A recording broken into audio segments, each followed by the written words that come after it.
कृष्ण कृष्ण हरे हरे हरे राम हरे राम राम राम हरे हरे। गोविंद बोलो हरि गोपाल बोलो। आज हम श्रीमद् भागवतम के पहले स्कंद के पेज 13 को पढ़ेंगे। अपने शरीर को त्यागने की तैयारी करते हुए भीष्म देव ने प्रार्थना की, हे भगवान, अब तक मैंने अपनी विचार, अनुभव तथा इच्छा शक्ति को विभिन्न कार्यों में संलग्न रखा हुआ था। अब मेरी यही इच्छा है कि मैं इस सर्वशक्तिमान, एकमात्र सर्वशक्तिशाली भगवान के प्रति समर्पित कर दूं। यद्यपि वे स्वयं में संतुष्ट रहते हैं, परंतु भक्तों के नायक होने के कारण वे कई बार इस भौतिक संसार में अवतार लेकर दिव्य आनंद का उपभोग करते हैं। मेरी कामना है कि त्रिभुवन में प्रत्येक व्यक्ति को आकर्षित करने वाली उनकी ये परम सुंदर देह मेरे ध्यान की एकमात्र वस्तु बने, जिससे मैं भौतिक सुख की समस्त इच्छाओं को त्याग कर सकूं। कुरुक्षेत्र की युद्ध भूमि में अर्जुन का रथ हाँकते हुए भगवान श्री कृष्ण के केश घोड़ों की चापों से उड़ी धूल लगने से धूसरित हो गए थे और कठिन श्रम के कारण उनका चेहरा पसीनों की बूंदों से नम हो गया था, परंतु मेरे तीक्ष्ण बाणों द्वारा किए घावों सहित वे अपने शरीर पर पड़े इन सब आभूषणों का आनंद ले रहे थे। वास्तव में वे घाव श्री कृष्ण को उतना आनंद दे रहे थे कि जितना आनंद रति क्रीड़ा के दौरान प्रेमी प्रेमिका एक दूसरे द्वारा दांतों से काटे जाने में लेते हैं। अर्जुन की आज्ञा का पालन करते हुए भगवान श्री कृष्ण ने युद्ध भूमि में प्रवेश किया और अपनी दया भरे दृष्टिपात से शत्रु सेना की आयु को क्षीण कर दिया। मेरा मन सदा उन भगवान श्री कृष्ण पर केंद्रित रहे।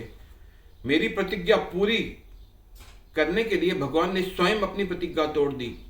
अपने रथ से नीचे उतरकर उन्होंने एक खंडित रथ का पहिया उठाया और मेरी ओर उसे उसी प्रकार दौड़े जिस प्रकार एक सिंह हाथी की ओर दौड़ता है, और दौड़ते समय अनजाने में उनका बाह्वस्त्र गिर पड़ा। दुर्योधन ने यह कहकर मेरी निंदा की थी कि मैं अर्जुन का वध करने में हिचकिचा रहा हूं।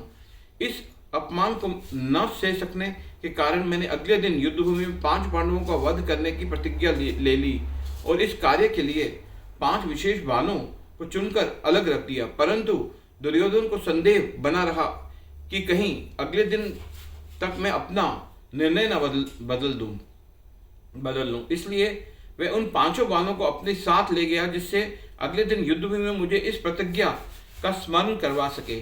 परंतु श्री कृष्ण के निर्देशानुसार उस रात अर्जुन दुर्योधन के खेमे में आया और दुर्योधन को एक पिछले वरदान का स्मरण करवाते हुए ये 5 बाण उससे ले लिए। जब मुझे श्री कृष्ण की इस चाल का पता चला, क्रोधवश मैंने प्रतिज्ञा ली कि आज या तो मैं कृष्ण को शस्त्र न उठाने की अपनी प्रतिज्ञा तोड़ने के लिए बाध्य कर दूंगा, अथवा उन्हें अपनी आंखों के सामने अपने प्रिय मित्र की मृत्यु देखनी होगी। अगले दिन भयंकर युद्ध छिड़ा। अपने मित्र अर्जुन को खतरे में देखकर श्री कृष्ण से रहा नहीं गया और उसे बचाने के लिए वे उस टूटे हुए रथ के पहिए को उठाने के लिए बाध्य हो गए।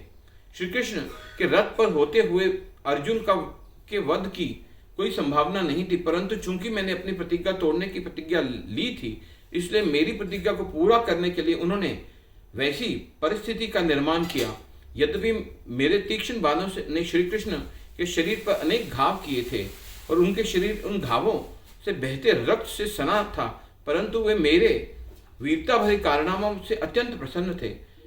अब मृत्यु के इन क्षणों में मेरा चित्त पूरी तरह उन भगवान पर केंद्रित रहे, जिन्होंने पार्थ सारथी के अपने मनोरम रूप में अपने दाएं हाथ से चाबुक पकड़ा हुआ था और जो अपने बाएं हाथ से अर्जुन के घोड़ों की लगाम पकड़कर अत्यंत दक्षता से उसे चला रहे थे।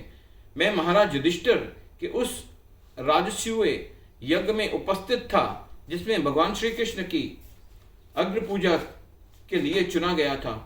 आपने अपने मन को सदैव भगवान पर केंद्रित रखने के लिए मैं सदैव उस प्रसंग का स्मरण करता हूँ। हरे कृष्णा कृष्ण